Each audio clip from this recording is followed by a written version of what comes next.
En nombre de Dios y de la patria, se abre la sesión.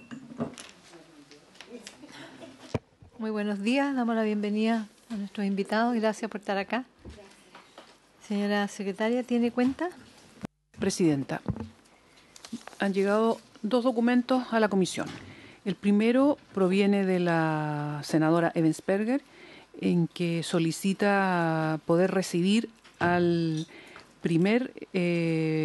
presidente del primer Tribunal Ambiental de Arica, recibirlo en audiencia para que se determine una fecha. Y el segundo documento es un oficio de respuesta desde el Ministerio de Obras Públicas, en que da respuesta a un oficio enviado por la Comisión sobre datos del glaciar Juncal Norte y el funcionamiento de la unidad de glaciología y nieves. Muchas gracias. ¿Hay acuerdo entonces de recibir al director, al presidente del Tribunal Ambiental, senadora Ebensperger? Presidenta, gracias. Muy cortito en eso. El presidente del Tribunal Ambiental de Antofagasta, que es la macrozona norte, pidió si lo podíamos recibir. Le gustaría compartir con nosotros la experiencia que han tenido ellos en tema medioambiental y particularmente relacionados con el agua. Sí, a lo mejor sería bueno, Presidenta, si usted así lo estima, que la secretaria pudiera conversar con la secretaria de la Comisión de Zonas Extremas para coordinar la fecha, porque también viene a esa comisión. Entonces, para hacerlo venir una sola semana, martes que viniera con nosotros y miércoles a la comisión. Gracias, Presidenta. ¿Habría acuerdo de recibirlo entonces? Muy bien. El propósito de la sesión de hoy día es poder conocer un proyecto de ley que establece disposiciones para la creación de plantas desalinizadoras. Habíamos invitado al señor ministro, al señor subsecretario, pero entiendo que no pudieron estar, se disculparon, y en su representación está la señora Mariana Concha, que es la directora general de Obras Públicas. Está don Claudio Darrigar Grandi, que es asesor del Ministerio, y el señor Fernando Pizarro. Y está la señora Magali Espinosa. Ay, Magali Espinosa, bienvenida Magali, muy gusto verla. Muy bien, el propósito entonces es poder conocer la opinión del gobierno, porque nosotros tenemos acá en la comisión dos proyectos que se refieren a plantas desalinizadoras. Uno que ya habíamos iniciado el trámite y que faculta al Estado para la creación de plantas desalinizadoras, y el otro es el que es una moción donde se propone establecer un estatuto jurídico para las plantas desalinizadoras. Lo que queremos es escuchar la opinión del gobierno, del Ejecutivo. Ustedes, no sé, están en conocimiento de la iniciativa. Está la señora Magali, me acuerdo, parece que conocimos el primero, ¿no? Sí. Vino a exponer, sí. Entonces, quisiéramos que ustedes nos dieran su opinión para ya iniciar la tramitación. Tenemos que definir qué hacemos con el proyecto, el que faculta al Estado para la creación de las plantas, que se tramitó, no sé si se votó. No, presidenta. No se ha votado. Y el otro proyecto no hemos iniciado la tramitación aún. Así es que bienvenido y muchas gracias por participar en la comisión. Entonces damos la palabra a la señora Mariana Concha. Buenos días, Presidenta. Gracias por la invitación. Como dice usted, vengo en representación del ministro que pidió las excusas, y sin embargo hemos estado trabajando, analizando este tema con la señora Magali Espinosa, dando continuidad al análisis que se había hecho anteriormente y con el conocimiento que hemos adquirido hasta la fecha respecto de este proyecto de ley. Vamos a hacer una breve sinóptica sobre el estado del tratamiento con plantas desalinizadoras, como para uniformar el conocimiento general, y luego pasamos a analizar el proyecto de ley y un comentario final del análisis nuestro. la situación actual de la desalinización en Chile, bueno, sabemos que el 97,5% del agua que existe en el planeta es agua salada y solamente una cantidad muy menor al 1%, es apta para el consumo humano. Tanto el consumo humano como el consumo de agua para usos agrícolas necesita ciertas condiciones bien especiales que son propias de agua dulce, lo que se denomina agua dulce, que son aguas continentales con mayores o menores cantidades de sales y otros elementos que permiten el desarrollo de distintas actividades agrícolas por un lado, y para el caso humano muy pocas concentraciones en general de todos los elementos que puedan estar en el agua natural. Por lo tanto, es muy poca el agua que puede ser realmente utilizada para el consumo humano. Se usan desde los años 50 existe el tratamiento de agua de agua desalinizada, digamos, con diferentes métodos. Hay métodos que partieron métodos de evaporación, destilación, hay diferentes técnicas. Sin embargo, la osmosis inversa ha sido la tecnología que se ha desarrollado en forma más amplia, porque ha mostrado ser mucho más competitiva, es decir, da menores costos por metro cúbico, finalmente. Los recursos hídricos susceptibles de desalinización pueden ser tanto agua de mar como agua salobre de distinto tipo, porque no solamente tenemos agua salobre en el mar, sino que también en el continente. Por ejemplo, tenemos por su nombre llamado así, río salado, que tiene también un contenido de sales bastante alto y que dificulta su aprovechamiento, aunque está disponible muy arriba, sin embargo no se puede aprovechar si no hay desalinización. Una planta desalinizadora se descompone de un montón de componentes, pero así en grandes rasgos de una captación, que es la que capta el agua de mar, una restitución de salmuera, que es otro tubo que permite devolver esa agua concentrada en sales, la planta misma y todas las impulsiones necesarias para llevar el agua a su lugar de consumo. Dependiendo de las concentraciones de sal en el punto de captación, los rechazos de agua de mar son del orden en el caso de agua de mar de un 55%, y en el caso de aguas con menos contenidos de sal, como podrían ser aguas continentales salobres, de un 25%, 20-25%. Eso significa que hacerse cargo de esos rechazos. Y hay diferentes formas que se están utilizando hoy día para tratar este pasivo ambiental. Ahora, hay una cosa muy importante a considerar, que la selección del lugar para hacer una planta desalinizadora no es tan trivial, porque deben conjugarse tres factores, así en grandes rasgos. Uno es, por supuesto, el acceso al suministro energético. Esta tecnología requiere una alta potencia de energía, porque se basa en impulsar en contra de lo que sería la naturaleza de la osmosis, por eso se llama osmosis inversa, y para eso se necesita una gran presión, que lo que se hace es meter agua con el contenido de sal en un tubo que rodea una membrana, y debido a esa gran presión el agua pasa y queda la sal retenida en la membrana, ¿ya? Otro factor que es sumamente importante es el geomorfológico. Mientras más plano es el borde costero, más caro es en infraestructura hacer la inversión, porque tienes que irte más lejos para tener una profundidad adecuada de captación, de tal manera que por un lado la boca no quede descubierta, que haya una surgencia adecuada, y también para no afectar la calidad del agua captada y también a otros usos. Entonces es ideal que en general sea más o menos profunda la captación, y para que eso no se produzca muy lejos tiene que haber un talud bastante pronunciado en la costa. Por lo tanto, también es otro factor a considerar. Además, hay factores que tienen que ver con elementos geológicos, porque las captaciones, si las vas a hacer subterráneas o si la quieres fundar a menor costo, necesitas ciertas condiciones de roca que no son tan comunes, y por lo tanto también es otro factor relevante. Otro factor que tiene que ver también con la ubicación geográfica propiamente tal es la ubicación respecto de zonas protegidas en cuanto a la biota, ya sea porque tienen un alto interés productivo, por aspectos relacionados con la pesca o porque tiene un alto interés ambiental. Por lo tanto,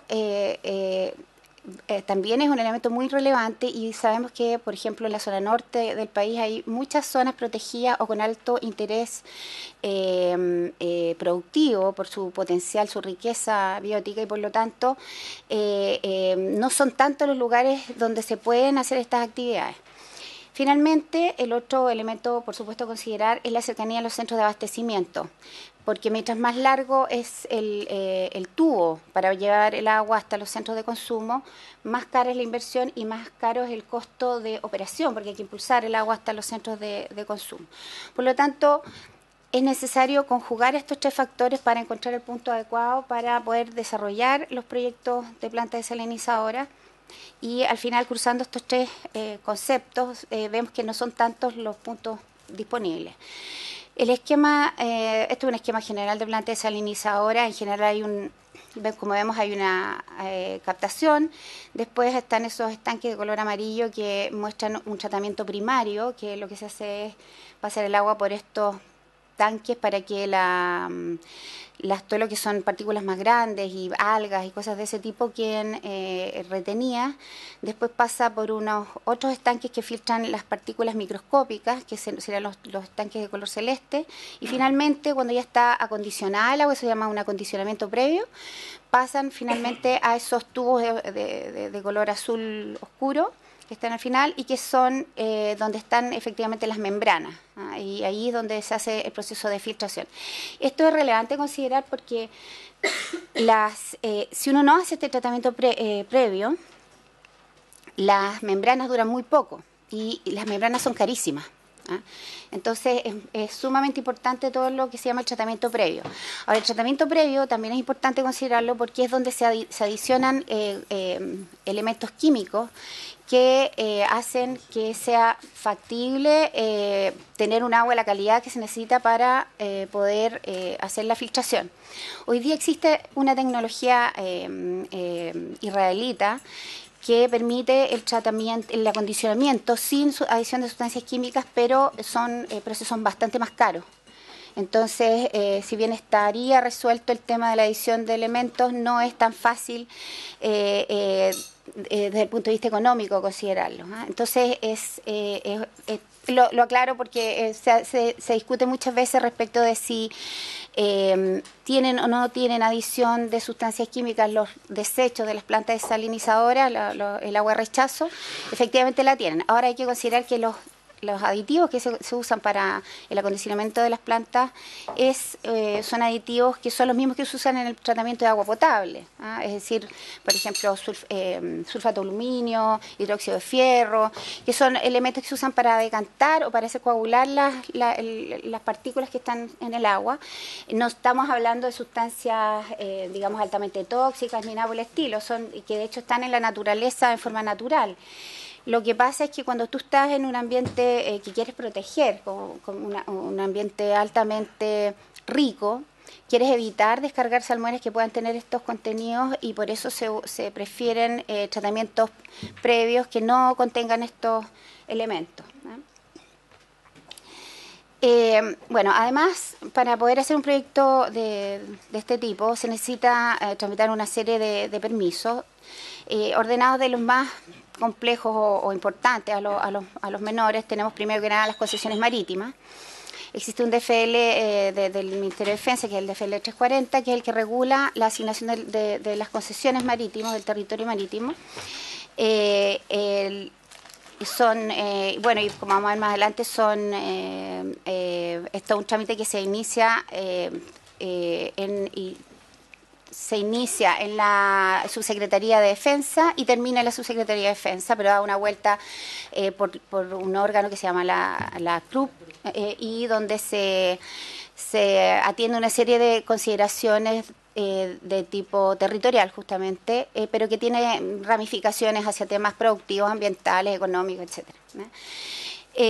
Y donde hay una instancia de coordinación territorial muy importante. Están también todos los que son concesiones de terrenos fiscales. Si vamos a utilizar un terreno fiscal, por supuesto hay que pedir la concesión. El caso de utilizar terrenos que sean particulares, por supuesto hay que pasar a la compra del terreno y si fuera una inversión pública a la expropiación. También están, por supuesto, los permisos ambientales, las plantas de tratamiento de desalación sobre cierto tamaño, que es bastante bajo, tiene que pasar a evaluación ambiental y, por lo tanto, es el proceso normal. Eso significa que más o menos tarda el orden de 2 años y medio en obtener su RCA. Se tiene que obtener también servidumbres para el trazado de tuberías, permiso de edificación y otras obras adicionales. Vale la pena destacar que los 80 metros que están sobre el nivel medio del agua de mar son de dominio o más bien de administración de las Fuerzas Armadas, ¿no es cierto? Y por eso son ellos los que asignan las concesiones marítimas. En el caso de pasado esos 80 metros hacia la altura, viene la gestión del Ministerio de Bienes Nacionales, que es el que otorga las concesiones de uso ya del territorio continental. Además vienen otros permisos administrativos. La concesión marítima, aquí un detalle, las concesiones marítimas se otorgan para la adopción y la instalación de plantas, generalmente se realiza fuera del borde costero.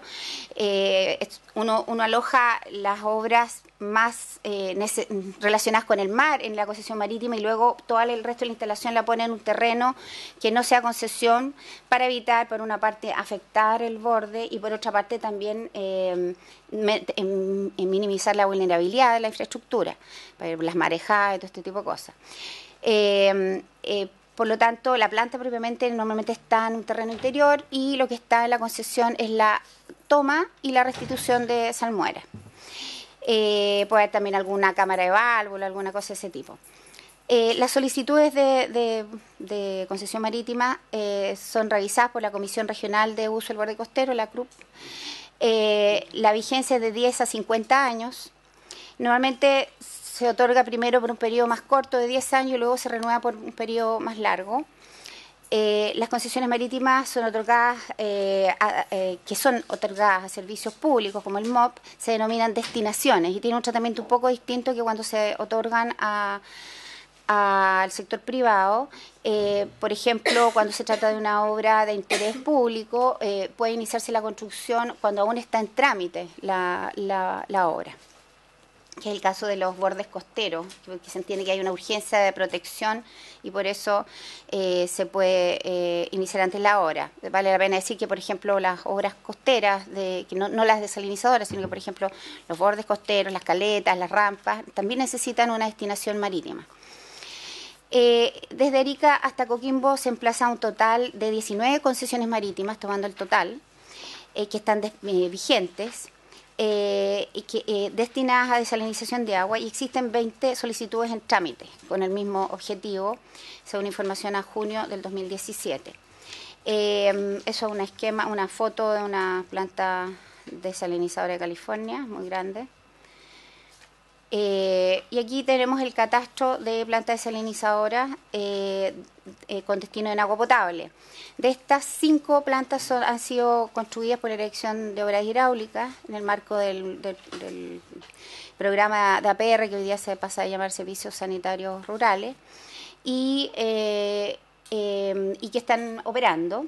De estas, 3 están en el norte y 2 están en el sur, en Aysén, porque aquí hay un uso que se comenta bastante poco, pero que es muy importante, que es el uso en islas. Las plantas desalinizadoras tienen un papel muy importante en el sur, en islas, porque estamos acostumbrados que en el sur llueve, entonces no es tan necesario el agua, pero cuando tienes una isla, un territorio pequeño, incluso en Chiloé, por ejemplo, la desalinización puede ser una solución bastante importante, porque no hay una acumulación natural de agua, los acuíferos son pequeños, no hay cordillera, entonces la acumulación natural de agua no se da y por lo tanto muchas veces puede haber desabastecimiento, o la única fuente muchas veces que puedes encontrar si una isla rocosa, por ejemplo, es una planta desalinizadora. Ese fue el caso de la isla Huicha, donde no quedó otra alternativa que construir una planta desalinizadora. Primero se construyó una pequeñita de 0,7 litros por segundo y después se construyó una segunda planta al lado, que es de 2,8 litros por segundo. Ambas son operadas por la DOH y mantenidas por la DOH.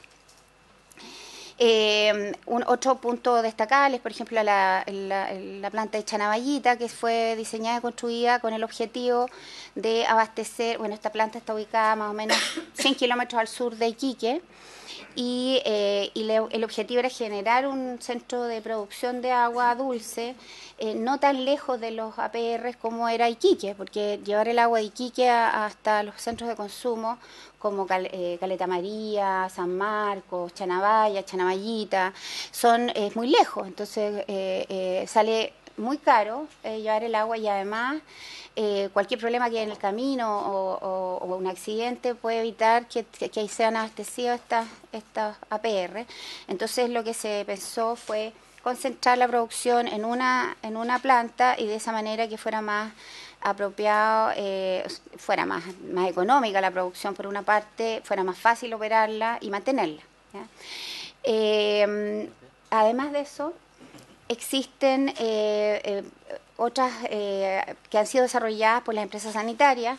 Tenemos la de Aguas del Altiplano, una planta más o menos antigua, que es una planta que lo que hace es tratar aguas del río Yuta, porque los contenidos de agua, de sales del río Yuta son demasiado altas como para cumplir la norma de agua potable.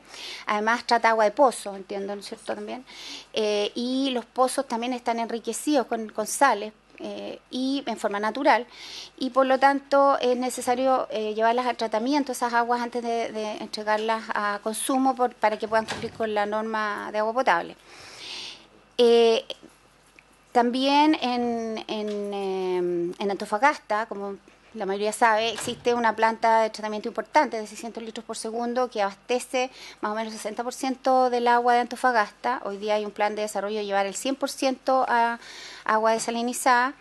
Esto se originó como un swap, es decir, un canje entre los derechos de agua que eran de una empresa minera y la empresa de agua potable, que llegaron a un acuerdo, se firmó un contrato, y entonces la planta desalinizadora abastece la ciudad, y a cambio los derechos de agua que tenía la empresa sanitaria, la empresa sanitaria se los pasó a la minera, hicieron este swap y están operando de forma armónica de esa manera. En Taltal también existe una planta desalinizadora de 5 litros por segundo que permite abastecer a la ciudad. Existe un caso que es de Mejillones, donde este es uno de la Caja de Compensación Los Andes, que es un desarrollo privado, y lo opera como un negocio, estos 4,1 litros por segundo, que permita atender a un conjunto de viviendas privadas. Eso es respecto a lo que está operando en agua potable, plantas desalinizadoras. En el sector minería, en general, están todas en el norte, entre Antofagasta y Atacama. Son todas plantas asociadas a empresas mineras directamente. No hay ningún caso donde tú tengas una planta multipropósito. Todas son plantas que han sido desarrolladas por una empresa minera específicamente para evitar el riesgo operacional, en el fondo, de su abastecimiento de agua.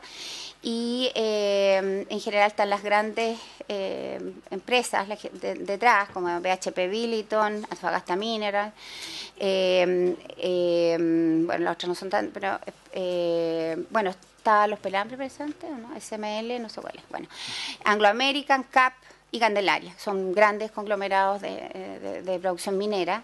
Y aquí se devela un problema que yo creo que está bastante comentado, que existe una cierta dificultad para poder generar una oferta multipropósito de agua desalinizada. Entonces,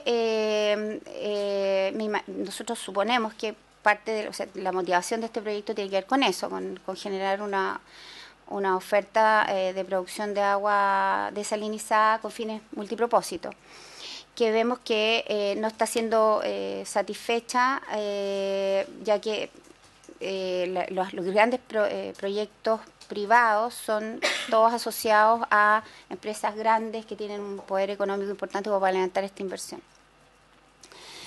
Ahora pasamos a las iniciativas y proyectos que están en desarrollo. Los otros estaban construidos y operando, estos son los que están en desarrollo. En Arica tenemos el primer caso de nueva planta de desalinización que para mi gusto es un logro porque lograron una negociación la empresa de agua potable con la CIS y finalmente ingresaron en el plan de desarrollo una planta que aparentemente está en buen pie y que es una planta de seguridad. Esto significa que las obras van a estar se van a echar en uso en la medida de que realmente se necesita esa agua para respaldar el agua natural. Y cuando se use esa planta se va a pagar la tarifa de la planta, el resto del tiempo no. Entonces es una fórmula que aparentemente parece ser justa y que le entrega en el fondo el riesgo de la inversión, de la operación y todo a la empresa sanitaria. En los otros casos tenemos, por ejemplo, Aguas Antofagasta, que tiene en su plan de desarrollo, aunque todavía no se ha concretado la fecha, completar, como decía, el 100% de la producción de agua potable con desalinización, lo que va a ser muy bien recibido por la población de Antofagasta, que sufre de una condición de calidad siempre al límite, debido a la mala calidad de las aguas naturales que usa para su producción. Entonces, la población lógicamente siempre tiene el temor de que las diferentes sales y metales que existen en el agua de alguna forma generen un efecto a largo plazo en la población y por lo tanto es muy deseado pasar a desalinización con el 100% del agua, dada la mala calidad del agua natural continental de la zona. Después en Tocopilla está en construcción una planta grande, 130 litros por segundo, que va a estar en operación el 2018 y también está ya en su plan de desarrollo. Finalmente, Econsa tiene licitada una planta, pero están en tramitaciones. Todavía no han iniciado la construcción. Es una planta grande de 450 litros por segundo que se va a ubicar en Caldera y está digamos, todo dispuesto para que inicie sus obras, pero todavía están en algunas tramitaciones previas. ¿Ah? ¿Está en obra? ¿Está en obra? Ah, me dijeron ayer que todavía no había empezado. Me dijeron que no... De hecho, en Caldera hay un fuerte reclamo porque ese contrato se hizo con el presidente. El contrato que se hizo en esa oportunidad consideraba un porcentaje de contratación de mano de obra local. Y el día... jueves que estuve la semana pasada en Caldera, la alcaldesa me dijo que esto no se estaba cumpliendo, pero partió ya a cerrar. Presidenta, sí, yo justamente tenía mi impresión, pero ayer pregunté, me dijeron no, todavía está en trámite, todavía no ha empezado primera piedra, pero sí, yo supe que se había adjudicado, de hecho a fines del año pasado se adjudicó y pensaba que iba a partir pronto, pensé que había algún problema, así que vamos a corregir la presentación. Y bueno, supongo que la Econsa tendrá que responder de los compromisos adquiridos respecto a la contratación de mano de obra local. Después, existen 3 iniciativas que han sido estudiadas por la Dirección de Obras Hidráulicas, que continúan en estudio. La primera en la región de Coquimbo, en el río Limarí. El objetivo es evaluar, abastecer a 92 sistemas APR con una población total de 77.360 personas beneficiadas y la inversión estimada, estamos hablando de CAPEX, es de 485 millones. esto con una capacidad de 344 litros por segundo. Ha habido muchas preguntas de parte del Ministerio de Desarrollo Social respecto de esta solución, dado que no se ha hecho un análisis de alternativas respecto de cuál es la mejor solución para el abastecimiento, y en este momento, para responder esas consultas de parte del Ministerio de Desarrollo Social, se está haciendo un estudio de prefactibilidad que está, o sea, no se está haciendo, se está priorizado por el CORE y va a partir en cuanto consiga el financiamiento. Es uno de los temas que está propuesto para presupuesto del 2019 y tiene un costo estimado de 2.700 millones. Aquí lo que se va a estudiar es las diferentes fuentes de abastecimiento para determinar si efectivamente lo más conveniente es la desalinización, dado que los puntos de consumo están muy lejos del mar y por lo tanto el costo de operación de esta solución es muy alto. La desalinización tiene un valor aproximadamente de $1 a orilla de mar, pero la impulsión le aumenta el valor, por ejemplo, a la altura de Copiapó, sube $1, $1,2 más solamente por llevar el agua desde la costa hasta la ciudad. Entonces, el ir impulsando el agua hacia arriba va introduciendo un costo de operación que hace necesario comparar esta solución con otras soluciones a ver si efectivamente es la más rentable socialmente. En el caso de Coquimbo y Choapa, que es otro proyecto, abastece a 53 APR y está bastante más atrasado. El que va primero es el de Coquimbo Limarí. Y también tiene pendiente la asignación de recursos, pero acá hay una cosa buena, que hay una asociación público-privada con la minera Los Pelambres. Se estableció una instancia de diálogo que se llama la Mesa Salamanca, donde se ha trabajado una alianza público-privada y la empresa se comprometió a desarrollar los estudios previos y está en eso, entiendo yo, y están avanzando. En Valparaíso, en el Valle de Petorca, hay otro proyecto, son 39.000 beneficiarios en diferentes sistemas. Se está estudiando todavía la configuración de los sistemas y se estima una inversión aproximada de $200 millones y los términos de referencia del estudio están en desarrollo. En los dos casos, en el primero, en el de Limarí y en el de Petorca, se está pidiendo que se haga un análisis de rentabilidad social, más que nada de alternativas de agua. Siempre hay que dar agua potable, o sea, eso no está en discusión, pero el análisis es de cuál es la solución de mínimo costo, en el fondo, porque después, si tú haces un sistema muy caro, van a faltar recursos para poder operarlo adecuadamente. Finalmente, existe una iniciativa, había varias iniciativas privadas que se han presentado a lo largo del tiempo para producción de agua desalinizada, multipropósito. De hecho, yo recuerdo una que se presentó, creo, el año 2012 para Copiapó. Y hoy día está viva una que es una para la región de Coquimbo. El problema que han tenido todas estas, y hay varias que no han sido presentadas incluso como iniciativa privada, sino que han sido presentadas como negocio, definitivamente tratando de levantar una producción, una oferta en la zona. El problema subyace en el levantamiento del financiamiento. Lo que pasa es que las instancias de financiamiento exigen que haya una garantía de la venta, ¿ya? Es decir, que hay un contrato de venta, lo que se llama un PPA, y que es lo mismo que se exige en los proyectos eléctricos.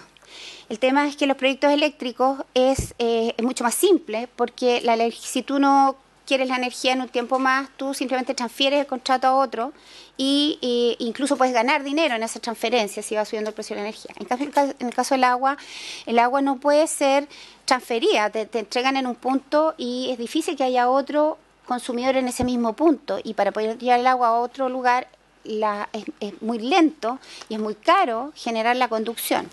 Entonces, yo me he reunido varias veces con distintos posibles desarrolladores de proyectos de plantas desalinizadoras multipropósito, y siempre quedan parados en el tema de los contratos. Logran a veces firmar algunos pocos contratos de venta de mediano plazo con algunas mineras, pero no alcanzan a cumplir la cuota que le exigen los inversionistas. Y por lo tanto hay un tema ahí en el fondo de garantía que es muy importante y que está frenando, y por eso vemos que no se han hecho. O sea, no es casualidad que habiendo tanta demanda de agua no se hayan desarrollado más proyectos de venta de agua multipropósito. Claro, es el modelo de financiamiento. Entonces, si bien el modelo de negocio funciona desde el punto de vista de que hay compradores, si tú analizas, si yo analizo el interés y la factibilidad de comprar para un cierto uso, como sería el minero o el industrial, el agrícola es más difícil porque el agrícola más o menos necesita $0,6, es lo máximo que puede pagar, porque después tiene otros costos y ellos ganan más o menos $1 por hectárea y necesitan un litro por hectárea. Entonces, bueno, si es más eficiente gastan un poco menos, pero está muy al filo la agricultura. Tienen que ser primores en lugares muy específicos para poder generar un ingreso que les permita pagar un agua desalinizada a $1. Pero si tienes que sumar la impulsión es muy difícil que sirva para la agricultura. Sin embargo, hay otros usos como turísticos, industriales, mineros, etcétera, que sí estarían interesados en hacer esto, incluso algún tipo de producción asociada a la misma pesca, que necesitan agua dulce y no pueden entrar porque no cumplen las cantidades del negocio para esto. Entonces, ahí se ve que hay un problema en el modelo de financiamiento que está detrás de que se desarrolle esto en forma más generalizada. Ahora pasamos al proyecto de ley que faculta al Estado para la creación de plantas desalinizadoras. Voy a hacer una breve descripción. El proyecto contiene 2 artículos. El primero autoriza al Estado para llevar a cabo actividades empresariales con el objeto de fomentar y desarrollar la creación de plantas desalinizadoras. El segundo, a fin de dar cumplimiento al objetivo anterior, establece que será aplicable el inciso segundo del artículo segundo del DFL 850, que es la ley orgánica del MOP, y por lo tanto mandata al MOP para llevar a cabo estudios, proyección, construcción, ampliación y reparación de obras de plantas desalinizadoras. Literalmente está ahí, no sé si vale la pena que lo lea porque ustedes lo conocen perfectamente, pero esos son los 2 artículos que constituyen este proyecto de ley. ¿Ya? Lo paso, ya. Y respecto de esto nosotros tenemos los siguientes comentarios. El Ministerio de Obras Públicas tiene facultades actualmente para construir plantas desalinizadoras para abastecer sistemas rurales, como lo hemos visto. Hoy día nosotros tenemos todas las competencias y lo hacemos. Si no hacemos más es porque a veces tenemos problemas con la rentabilidad social de esos sistemas. Que no es una rentabilidad, no se le exige en realidad rentabilidad social a los sistemas, sino que se exige demostrar que es la opción de mínimo costo. Es ese el criterio. Y donde, por lo tanto, si logramos generar el presupuesto y demostramos que es la solución más adecuada, lo hacemos y las construimos. El problema hoy día, más bien, y el desafío en este sentido, reside en que la Subdirección de Servicios Sanitarios Rurales tenga la fuerza, la capacidad, la velocidad y opere adecuadamente como para poder gestionar adecuadamente estas plantas desalinizadoras y por lo tanto que la inversión se mantenga apropiadamente y que la calidad que se entrega sea la adecuada. Y eso es un desafío que tenemos como ejecutivo. Por otra parte, el sistema de concesiones del MOP permite el desarrollo de proyectos de plantas desalinizadoras multipropósito. Sin embargo, hoy día hemos visto que por algún motivo que estamos estudiando no han prendido estos proyectos de estas iniciativas privadas.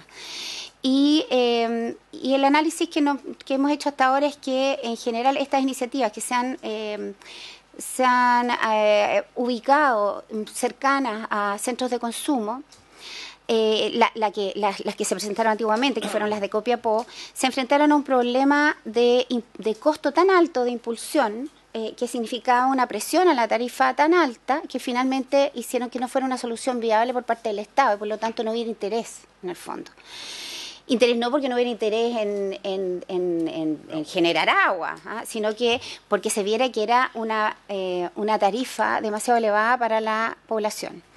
Entonces, hoy día la iniciativa privada que está vigente, que está en estudio, es la de Coquimbo, y puede tener un resultado distinto. Puede que sí vea la luz y que sí sea un proyecto que finalmente opere adecuadamente. Y eso va a depender justamente del modelo de negocio que se haya planteado, que es una cosa que está en este momento, está muy verde, están recién en estudios iniciales. Por lo tanto, nosotros creemos que probablemente aquí falta quizás un poco más de política pública respecto de cómo se están fomentando el desarrollo de plantas desalinizadoras, aprovechando el sistema de concesiones, y falta un poco más de ordenamiento territorial al respecto.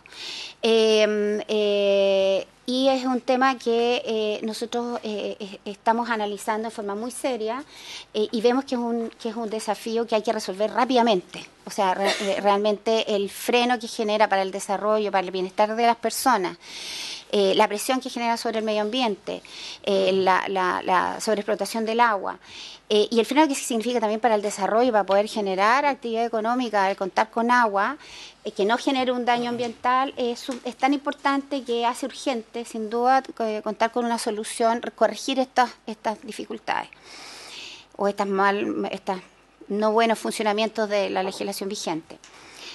Por otra parte, las empresas de servicios sanitarios pueden desarrollar la construcción de plantas desalinizadoras como fuente de abastecimiento de agua potable, tienen todas las mecanismos legales para hacerlo, tanto sean a través empresas sanitarias a través del sistema de concesión o que sean propietarias, las dos que son propietarias, y lo que hay que hacer simplemente es exigirle a las empresas sanitarias que cumplan con sus obligaciones y que den agua a la calidad que están obligadas y en la seguridad, continuidad, etcétera, que tienen que funcionar.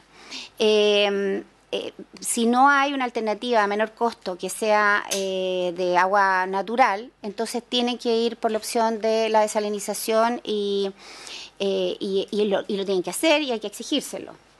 El costo de la inversión y de operación de estas, cualquiera sea el sistema de producción y cualquiera sea el sistema que involucre en la sanitaria, se recupera en tarifa. Y respecto de eso, la ley contempla un subsidio al consumo para las familias vulnerables. Entonces, en general, los problemas de tarifa debieran ser abordados a través de subsidios a las familias vulnerables, pero no subsidiar a toda la población porque tenemos recursos escasos y es preferible, creemos, entrar en subsidiar a las clases altas, o sea, no subsidiar a las clases altas, sino que destinar estos recursos a salud, a educación, a otras cosas que son más urgentes. El sector privado también puede construir plantas desalinizadoras, como veíamos, para sus requerimientos de recursos hídricos y puede resultar discutible, por tanto, el interés del Estado en sustituir el desarrollo de estas iniciativas, en sustituir. Lo que no significa que es sumamente pertinente, como he dicho, el interés del Estado en que se desarrollen estos proyectos, en generar todas las condiciones para que se desarrollen y las regulaciones necesarias para que se desarrollen, privilegiando el consumo humano y la protección del medio ambiente y sobre todo la disponibilidad en el largo plazo de recursos hídricos para el consumo humano. Podría existir interés en el ordenamiento territorial y en la asignación socialmente eficiente del borde costero, por tanto, y más que podría, existe un alto interés. Ahora, lo que sí creemos es que no se está haciendo el trabajo que debiera hacerse respecto al ordenamiento territorial. La CRUB puede hacer mucho más respecto de esto y creemos que este proyecto de ley debiera más bien orientarse a eso, o sea, a dar las condiciones de financiamiento, a exigir un ordenamiento territorial mucho más importante y que en realidad el Ministerio de Obras Públicas tiene todas las medidas jurídicas, digamos, todas las herramientas jurídicas y administrativas como a poder hacer el desarrollo de plantas desalinizadoras si se dan las condiciones necesarias para consumo humano, y para las otras tiene la alternativa de concesiones, donde hay que corregir ciertas cosas que no están bien resueltas hoy día, y sin duda no están bien resueltas. Eso respecto de este proyecto.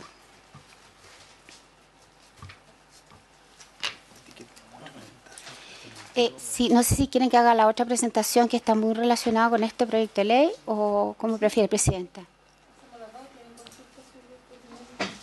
No, son los dos. Son parecidas, sí.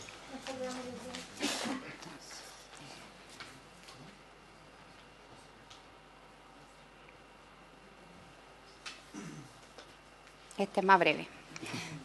Colegas, hoy día tenemos sesión a las 12 de educación acá en esta sala, entonces vamos a tener que sesionar hasta las 11:40.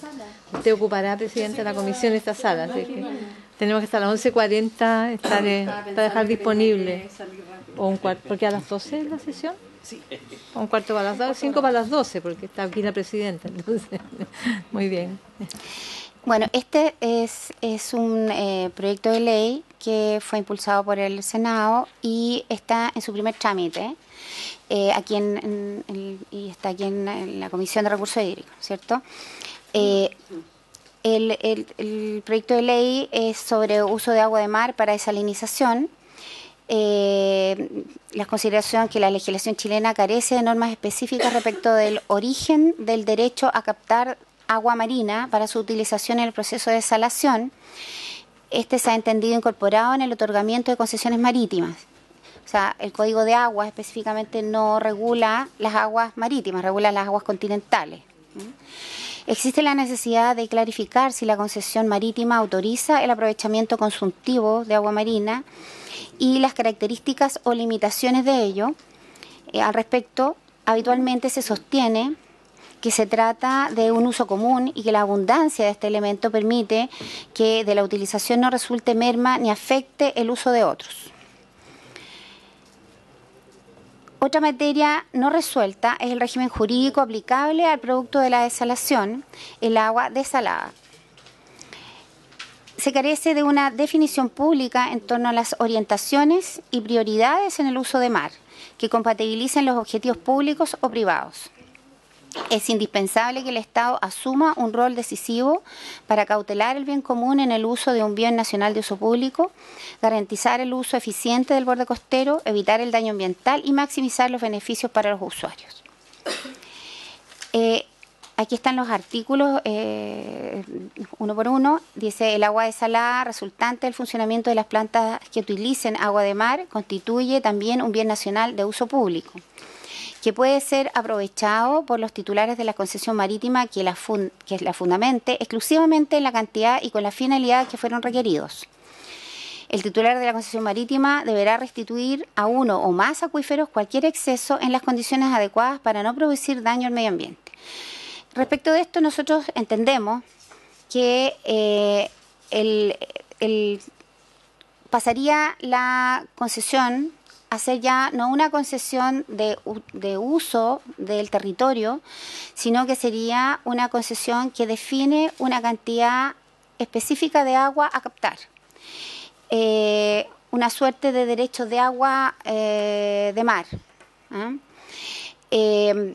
Y segundo, que exige una especie de impuesto ambiental porque captar el agua y tratar agua de mar tiene un muy alto valor, como lo hemos dicho, y habría que impulsar esa agua hasta el acuífero más cercano e inyectarla.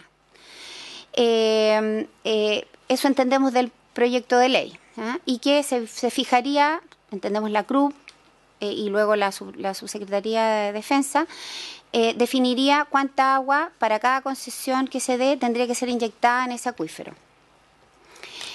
Segundo artículo, existirá una estrategia nacional de desalinización que tendrá por objeto la determinación de las orientaciones y prioridades para el uso del agua de mar y la instalación de plantas con dicho objetivo, procurando su utilización preferente para el consumo humano, doméstico y el saneamiento, el uso eficiente, armónico y sustentable del borde costero, evitar daños ambientales, recuperar acuíferos terrestres sobreexplotados a través de su relleno y la sustitución de derechos de aprovechamiento que recaigan sobre ellos y minimizar los costos de este recurso tanto para el consumo domiciliario como productivo. Se ocupará asimismo de coordinar los esfuerzos públicos y privados que apunten hacia dichos objetivos.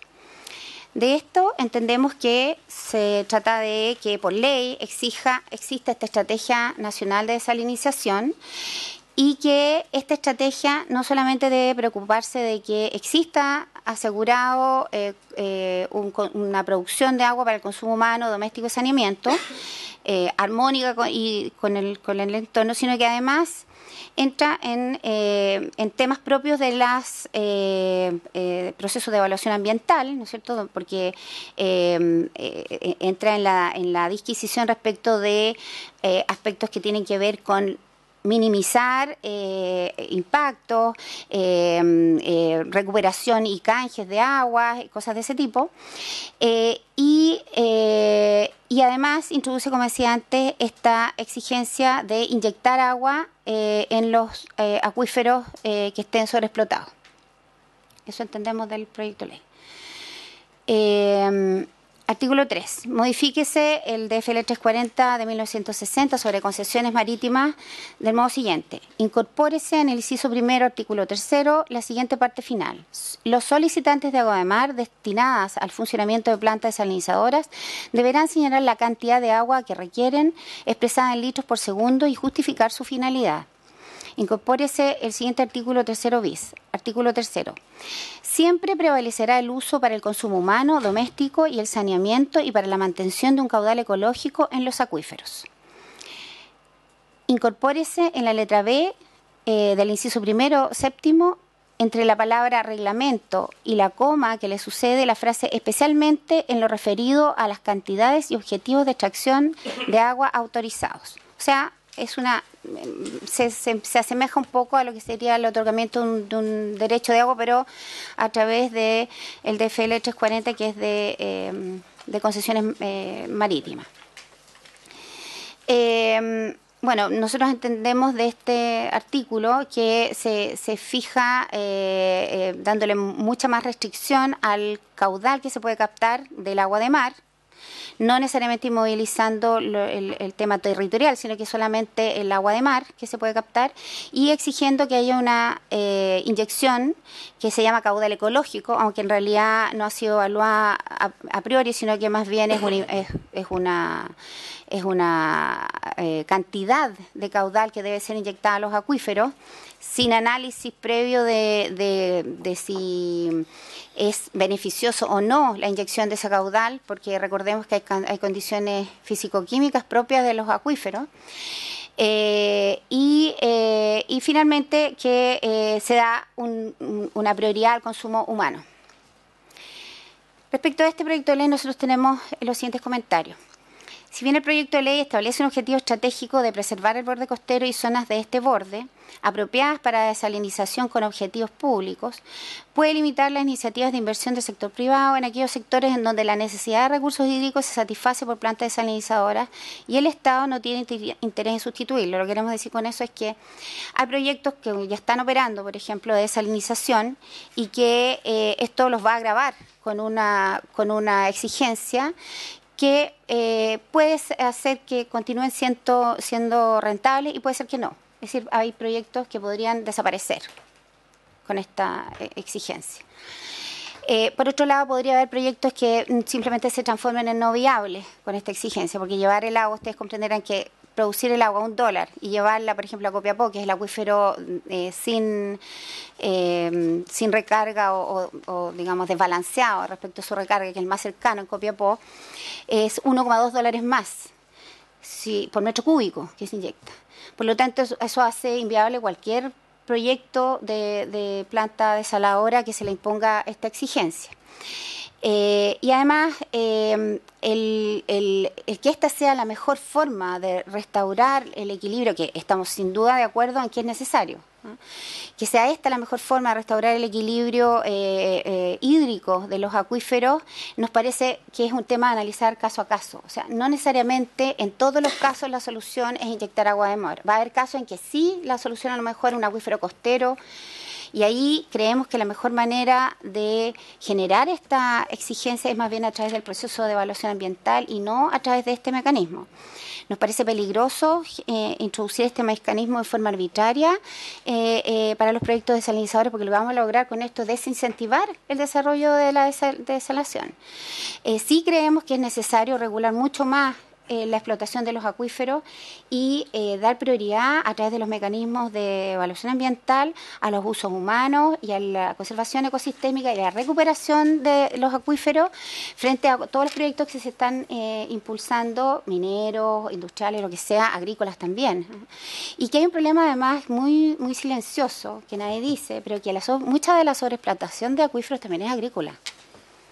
Siempre vemos a los desarrollos agrícolas como una cosa menor, digamos, muy puntual, muy de pequeña agricultura, pero también hay grandes desarrollos agrícolas que generan una sobreexplotación y que también debiera estar considerada en los balances. Bueno, la DGA lo hace en todo caso, pero que también es una parte del problema y puede ser una parte de la solución también. Para el uso, otro comentario es que el uso eficiente, armónico y sustentable del borde costero, para eso existen instancias de coordinación a nivel regional que deberían actuar, las cuales sin duda pueden ser mejoradas. Creemos que, por ejemplo, este mismo proyecto de ley podría orientarse hacia eso. O sea, vemos que efectivamente existe esta herramienta de la CRUB, pero no está operando como debiera para el ordenamiento territorial y quizás además le falta un poco más de gobernanza. Yo creo que sí es necesaria que se sepa mucho más. A veces a mí me ha tocado participar de instancias de presentación donde, por ejemplo, se llega a presentar un proyecto y le hacen observaciones que no tienen nada que ver con el proyecto, por ejemplo. Y entonces se tiene que volver a presentar varios meses después de nuevo y entonces el proyecto sigue esperando y pasan cosas de ese tipo. Yo creo que la gobernanza necesaria de este tipo de procesos es sumamente necesaria y buena para todos, o sea, para ser más eficiente, para darle respuesta más rápida a la población. Es muy necesaria que haya gobernanza para que toda la gente haga bien su trabajo. Después, finalmente, respecto a las modificaciones de FL 340, del 60, es necesario que opine el Ministerio de Defensa. Nosotros creemos que aquí no podría el Ministerio de la Pública solamente opinar respecto de este proyecto de ley, también debe opinar porque hay aspectos estratégicos que son relevantes y que deben ser considerados también. Dicho todo eso, nosotros creemos que aquí hay una necesidad fuerte de ordenamiento territorial, de gestión y de incentivo para el desarrollo que tiene que ver con el modelo de financiamiento para que finalmente puedan prosperar los proyectos y que hay una demanda latente muy importante, pero que no ha podido transformarse en algo real porque no se han dado las condiciones y tenemos una responsabilidad nosotros en eso. Así es que, bueno, damos las gracias por los proyectos de ley y vamos a continuar trabajando en ellos. Muchas gracias, señora Marianela. Bueno, voy a ofrecer la palabra a los colegas. Este es un proyecto, bueno, los dos proyectos hemos estado ocupados de tramitarlos. Después tuvimos que abocarnos al Código de Agua, que nos llevó buena parte de tiempo de tramitación. Y hoy día queremos retomar por la inquietud que tenemos varios senadores y senadoras, sobre todo de la zona norte. Acá está Arica, Tarapacá, porque le digo Arica, Tarapacá, Copiapó y Coquimbo, y Talca, que tiene más agua que nosotros. Pero nosotros observamos que, claro, como usted bien dice en su reporte, hay alrededor de 20 plantas ya construidas de iniciativa fundamentalmente la gran minería del cobre, y que hoy día se han ido de alguna manera entrando en negocios con sanitarias, y se han ido esa agua de mar que se capta a través de estas plantas de las grandes mineras del cobre, se ha ido transformando también en un sistema de negocio, y eso inquieta porque no sabemos hoy día el agua de mar de quién es. suponemos que es de todos los chilenos, ¿ah? Pero no está establecido porque nos ha costado instalar en la legislación actual que el agua dulce es un bien nacional de uso público. Pese a que lo dice el Código Civil, el Código de Agua, la Constitución señala otras disposiciones, que al final el agua pasa a ser privada. Entonces, entendiendo las falencias que hay hoy día en la normativa en relación a regular el agua dulce, el agua terrestre, es que estamos viendo que avanzan la construcción de plantas, 20, y ha construida 8 en proyecto, y no existe un sistema normativo particular único para el uso del agua de mar, para la construcción de las plantas, instalación de las plantas primero, y después de quién es el agua después del proceso de desalación. Entonces, eso son preguntas que nos hemos ido haciendo y creemos que es urgente regular en un cuerpo legal que defina una normativa particular específica para las plantas. Ahora, porque hoy día se usa fundamentalmente las normas que regulan el borde costero. ¿Ah? Entonces, si tenemos esa como norma base central, la preocupación es que terminemos con el borde costero convertido en un mercado persa, ¿no? Donde las tuberías, donde la sal resultante se amontone en un desorden y una invasión no regulada del borde costero. Entonces, dado que va avanzando y porque las desaladoras son cada vez más una necesidad, para incluso Chiloé, señalaba la señora Marianela, creemos que la escasez de agua va creciendo, el cambio climático es una realidad instalada para siempre. Entonces, ¿qué hacemos con este proceso que ya se inició totalmente desregulado? ¿No? Totalmente desregulado porque el instrumento de la legislación del borde costero sirve para la construcción y hasta por ahí nomás, porque lo que vemos son plantas instaladas en lugares donde deciden los que van a construir la planta, donde los que hacen hoy día el uso de agua de mar les conviene instalarla. Ellos definen los lugares con muy pocas, digamos, resguardos legales. Entonces ese es un tema. Y el otro tema es el agua resultante de la desalación. Es por eso que nosotros señalamos que aquí debe existir una normativa específica particular para no cometer los errores que hemos cometido con el agua terrestre, que hoy día tenemos el agua concentrada en muy pocas manos, tenemos una privatización de los recursos y con eso hemos ido generando una escasez cada vez mayor. Entonces esto es lo que nos proponemos, es que de aquí en adelante las plantas, y esto no es inhibir el negocio o el interés, es que se haga regulado. Porque una vez que se obtiene el agua de mar, hoy día, si al que se le entregue el derecho del borde costero, ¿cierto?, se entiende que va ahí involucrado el derecho al agua de mar, a captar y a desalar. Entonces eso hay que regularlo, porque el agua de mar, en la medida que se define como un bien nacional de uso público, tendrá que el Estado regularlo y el Estado entender a través de esta normativa pública de qué manera se usa el agua. Porque si las plantas están instalándose solamente con fines productivos y necesarios para las mineras o las sanitarias, ¿qué pasa con esa agua cuando empieza a ser un negocio? Como estamos observando en el norte, ¿no? Acá tenemos ejemplos en Copiapó, las plantas de Antofagasta Mineral, en que terminan vendiendo el agua desalada o entregándole el agua desalada a través de alguna tarifa, algún precio a las sanitarias. Entonces eso es lo que nosotros queremos a través de esta normativa, lograr que se regule, que exista un cuerpo que permita que nosotros tengamos claro todo el proceso, digo nosotros, todos los chilenos a los cuales nos pertenece el agua de mar, desde la instalación, la construcción, la gestión y el uso del agua de mar ya desalada, el resultado de la desalación. Eso, y yo por eso creo que la observación que usted ha hecho en relación a la devolución del agua a los acuíferos es solamente si eso excede, esa agua que yo estoy usando excedió a lo que de acuerdo a estas normas, estas disposiciones, se entregó a esa empresa. o a esa actividad. Entonces eso es lo que nosotros estamos planteando. No es que se genera aquí un cargo, un cobro, una sanción porque que obligue a devolver el agua a los acuíferos, sino que se devuelve lo que se saca de más, ¿no? Y eso no es porque el agua de mar se vaya a acabar, ojalá que no, pero sí es porque ¿qué se hace? ¿Qué negocio se hace con un bien nacional de uso público? Ese es el tema, ¿no? O sea, si a mí me dan 100, esos 100 son para producción minera, producción agrícola, producción de agua para la vida humana, pero si ya saco 150, ese es el tema, ¿no? Es que cómo resguardamos como país un bien nacional de uso público, porque lo que tenemos hasta ahora es demasiado aberrante lo que está sucediendo con el agua terrestre, ¿no?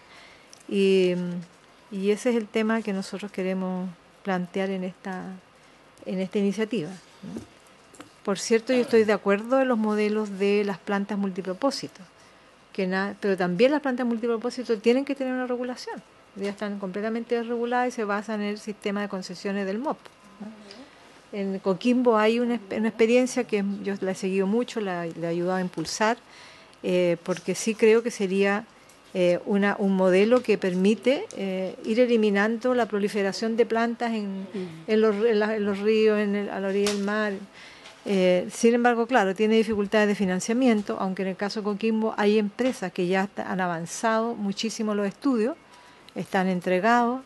Entendía yo que lo que había era una dificultad para definir el modelo de negocio con las mineras que hay en la zona, y de esa manera ver de qué se podía impulsar el agua, porque eso es costoso, a otras zonas, porque esto estaría instalado en la zona central de la región, y para llegar no sé, pues, a la zona más sur, que es Choapa, Limarí, donde hay un déficit muy grande.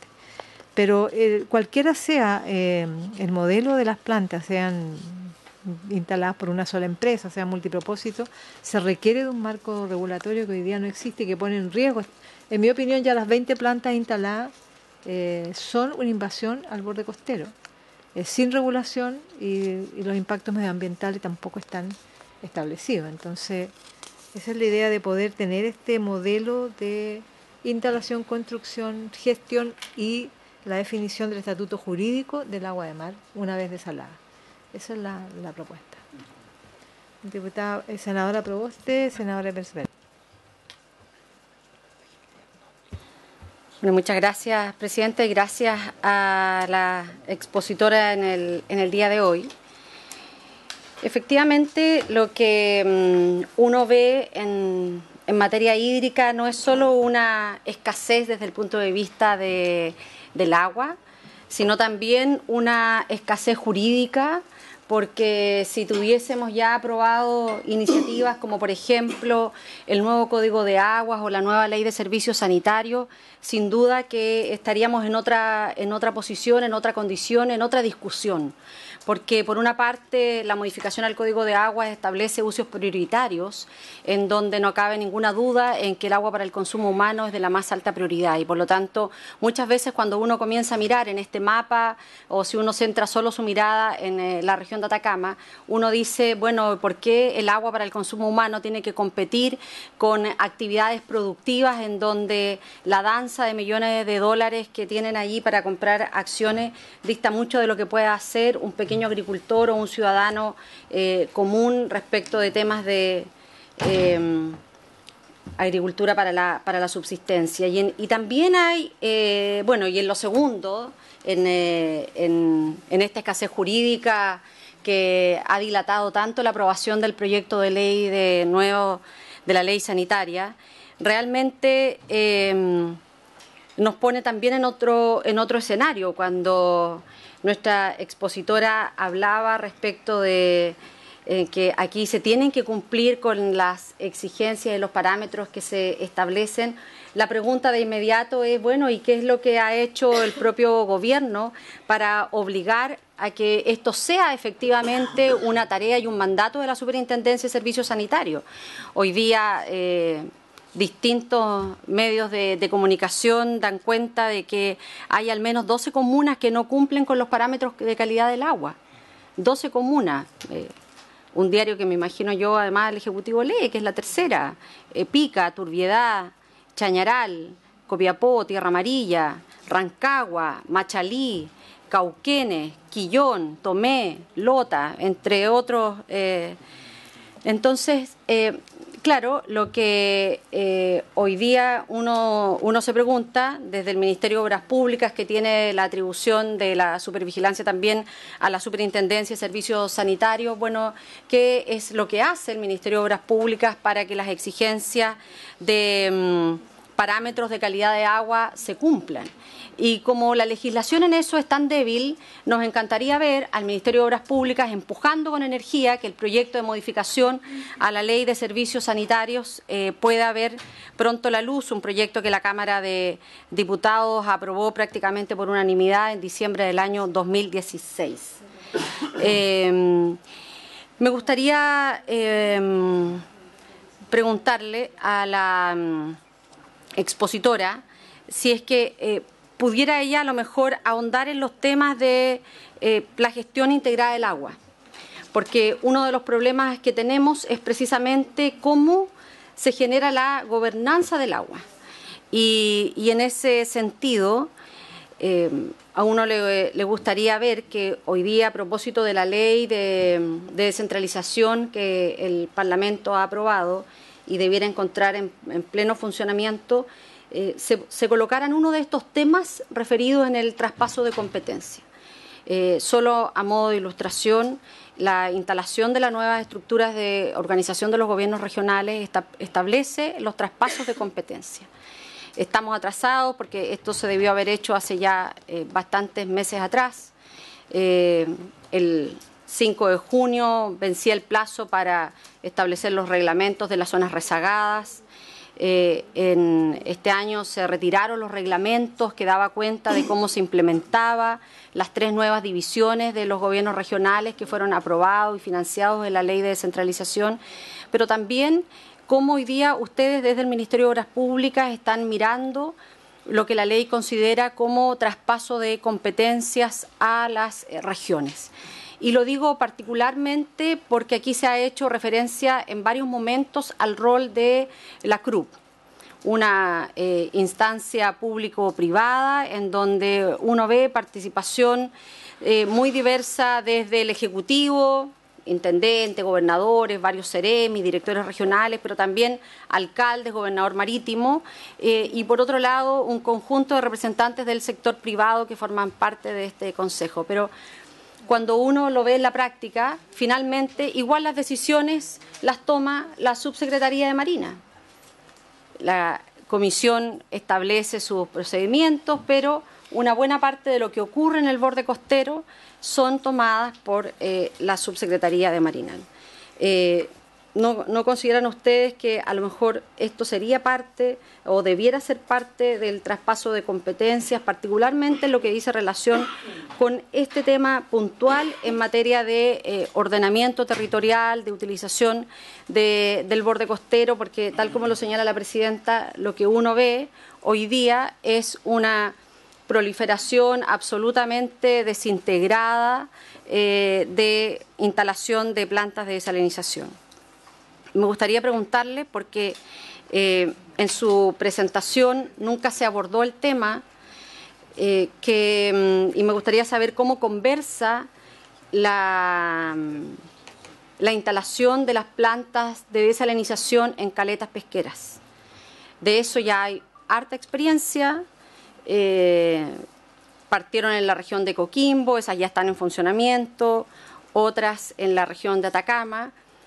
Sin embargo, dentro de su mapa de instalación de plantas no existen. Y me gustaría saber cómo eso conversa con lo que hoy día ustedes están llevando adelante. Y me gustaría saber si es que usted a lo mejor pudiese, no necesariamente ahora, pero conocer cuáles han sido las coordinaciones entre su ministerio y el Ministerio de Salud para poder conocer cuáles son los impactos en la población que consume agua que proviene únicamente de plantas desalinizadas. Se lo pregunto porque en el periodo legislativo anterior, en mi calidad de diputada, recibimos algunas investigadoras que se adjudicaron fondos financiados por el propio Estado, de Fondesit, en donde ponen algunas luces de alerta respecto de lo que ocurre en poblaciones desde el punto de vista de la salud que consumen únicamente agua proveniente de plantas desalinizadas. Entonces, me gustaría saber si es que ustedes han evaluado eso o solo les interesa como esta mirada más económica desde el punto de vista productivo, o si hay conversaciones respecto de qué es lo que está ocurriendo a las poblaciones que hoy día solo consumen agua de plantas desalinizadas. Eso, Presidenta. Gracias, senadora Proboste. Senadora Eversberger.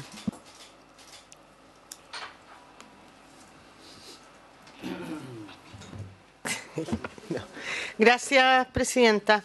En aras del tiempo, muy breve. Primero, señalar que en mi opinión, hoy día la única posibilidad de que los proyectos mineros sigan desarrollándose en las regiones mineras a través de las plantas desalinizadoras.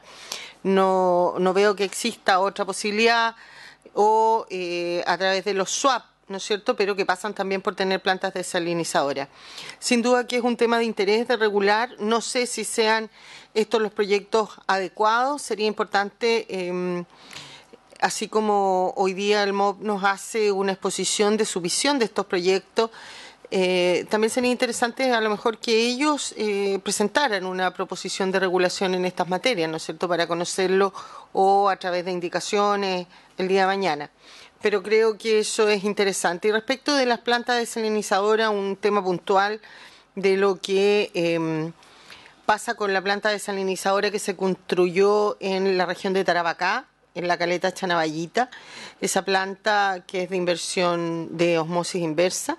Se construyó con la finalidad, ¿no es cierto?, de abastecer la caleta Chanaballita y las otras 8 caletas que quedan al sur de la ciudad de Iquique, que no cuentan con agua potable. Algunas ya tienen sistema de agua potable rural, pero no todas, y que se abastecían y se siguen abasteciendo lamentablemente hasta el día de hoy a través de camiones aljibes que les entrega la municipalidad, y ellos la compran a Agua del Altiplano en ese caso.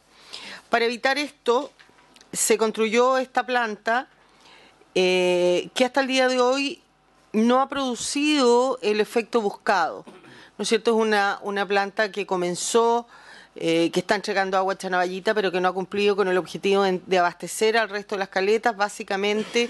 Desde mi punto de vista, a lo mejor no teniendo todos los antecedentes a la vista, uno, creo que el MOB no puede construir plantas desalinizadoras y a tan corto tiempo entregarle a la administración, a los comités de agua potable de las caletas, sin previamente capacitarlos, hacerle un seguimiento. Acá yo creo que la falla principal es que hay gente muy bien intencionada, pero que no tiene los conocimientos suficientes para llevar a cabo el tema. Y segundo, que el valor que se le estaba cobrando, no sé si por esta mala administración, por falta de experiencia, el valor por litro que se le cobra al resto de las caletas no hizo relación con el que presuntamente se iba a cobrar cuando se tuvo vista esta construcción, haciendo mucho más barato, por lo tanto, para el resto de los habitantes de las otras caletas, seguir comprando agua al altiplano y seguir la municipalidad abasteciéndolos por camión aljibe. Entonces, cuando uno ve que hay un tremendo esfuerzo, una tremenda inversión y que no cumple el objetivo, eso preocupa, y creo que el MOB es importante que intervenga y que vea cómo solucionar ese tema, porque no podemos desperdiciar. Aquí mismo se decía, ¿no es cierto?, que uno de los problemas de las plantas desalinizadoras es conseguir los recursos para su financiamiento, y cuando ya tenemos una construida, dejar que se desperdicie, me parece preocupante. Solo eso, Presidenta, gracias. Y una cosa final, decirle por su intermedio, Presidente, a la senadora Proboste que el reglamento de zonas rezagadas ya está en la Contraloría, y los otros 8 restantes vencen en febrero su dictación. Gracias. Gracias, senadora. Estamos cerca de las 12 ya. Sí, y... estamos. Estamos cerca del tiempo. Solamente agradecer la presentación de la directora. Me parece interesante el saber que en la zona norte hay tanta planta trabajando ya. Yo la verdad que para mí es algo desconocido. Yo de la zona sur, la verdad que esto no existe. Pero ahí nos damos cuenta de lo que pasa hoy día con la falta de agua en las zonas norte. Entonces yo creo que aquí lo que hay que hacer es trabajar luego esta ley que nos permita regular la instalación de estas plantas. En caso contrario nos vamos a llenar de plantas por todos lados, porque así como veo yo este panorama se ve complejo. Así que yo creo que trabajar esta ley es muy importante. Y lo otro, la ley que estamos trabajando con el tema de, en la Comisión de Obras Públicas estamos trabajando la ley sanitaria. Ahí hay un tema que se está trabajando también que seguramente tiene que topar este problema que está afectando la zona norte, la falta de agua para el consumo humano, que sin duda hoy día la solución está dada por estas plantas, y eso seguramente en esta ley que estamos viendo, en el proyecto que se está viendo en Obras Públicas, va a haber que también incluirlo, porque no veo yo que vamos a tener solución de agua lluvia en la zona norte. Eso es un tema más difícil de pensar. Así que solamente agradecerle, directora, y sigamos trabajando esta ley. Muchas gracias, senador Castro. Yo quisiera agradecerle, porque ya tenemos que pasarle la sala a la señora senadora Yasna Proboste, y agradecerles la información y dejarlos invitados para las próximas sesiones, pues estamos recién iniciando con esta tramitación, pero decir que es ineludible que como país tengamos que tener una legislación específica particular para las plantas desalinizadoras, y todos los elementos que han entregado las colegas y los colegas deberían ser parte de esta normativa, porque de verdad sin regular y recurriendo a otras leyes, normas que tienen propósitos distintos, yo creo que vamos a cometer grandes errores en el futuro de aprovechar esta nueva fuente de agua que en muchos países ha venido a resolver los problemas de escasez hídrica. Y lo último que yo quisiera es preguntarle, acá ya los colegas han aludido al reglamento de los APR, los nuevos servicios sanitarios rurales, que hemos tenido al ministro acá consultando de lo mismo y no hay resultados. Y también el reglamento del proyecto, que ya es ley, de la reutilización de aguas grises, que es otra posibilidad, ¿cierto?, de recurrir a otras fuentes de abastecimiento, o en ese sentido de ahorro de agua, en este escenario que tampoco está listo. Entonces eso ya se promulgó la ley en febrero de este año, y el reglamento, hay muchas normas, bueno, con Magali lo tramitamos, hay muchas normas que están derivadas de un reglamento. Entonces, de verdad es un déficit inmenso no poder tener esta herramienta legal que ahorra agua, porque reutiliza las aguas grises que son de los lavamanos, de las duchas, y que, por cierto, hay gran interés en varias industrias de que esto exista, y sobre todo para la población, disminuir el costo de la tarifa del agua potable. A lo mejor por eso también no se resuelve el reglamento, que a lo mejor las sanitarias están media en contraste con estos intereses. Pero yo les pediría que pudiéramos tener una respuesta también la próxima semana sobre estos dos reglamentos. Bueno, Presidenta, sí, solo decir que el reglamento debería estar entrando muy pronto, o sea, se ha estado trabajando bastante. El del reglamento de servicios sanitarios rurales, nosotros creemos que es súper urgente justamente que entre, teníamos que revisarlo, porque es la bajada del Ejecutivo justamente esta ley, pero vamos a ingresarlo prontamente. Y el de reutilización de aguas grises, que no veo cuál es la dificultad, fue una ley que desde que se presentó el proyecto fue transversal, unánime, con altas votaciones. Y le informo la próxima semana. Los cuidados ahí más que nada tienen que ver con temas de salud pública solamente. No es que no nos guste. Claro, hay un reglamento del Ministerio de Salud. Sí, tiene que ver con eso, porque hay que tener cuidado cuando en las ciudades, cuando se aplica esto, es una muy buena solución en ciertas condiciones, y en otras condiciones puede generar un riesgo bastante alto de sanidad. Esto no es para el consumo humano, entonces, esto para riego de jardines, de plazas. Sí, está claro. Sí, lo que pasa es que cuando hay que tener muy claro de cómo se regula, justamente la bajada del reglamento es importante, porque si no se regula bien la forma en que se aprueban estas instalaciones, te puedes tener cosas cruzadas y puedes tener problemas de de transferencia de patógenos en el fondo. Entonces, eso es lo que tiene que estar bien regulado en el reglamento, que es la forma en que se aterriza. Pero le vamos a contestar la próxima semana. Y podemos oficiar al Ministerio de Salud también, porque ellos tenían parte del reglamento. ¿Habría acuerdo para enviarles? ¿No? Okay. Le damos las gracias. Sí, señora Mariana. Perdón, no, que se entregó a los comités, me está informando Magali. El de APR se entregó el 25 de junio a los comités para que lo conozcan. Así ya. Que están ya. Muy bien, súper bien. Están trabajando. Muchísimas gracias, quedan cordialmente invitados a la próxima Gracias. sesión para que avancemos en estas materias. Gracias.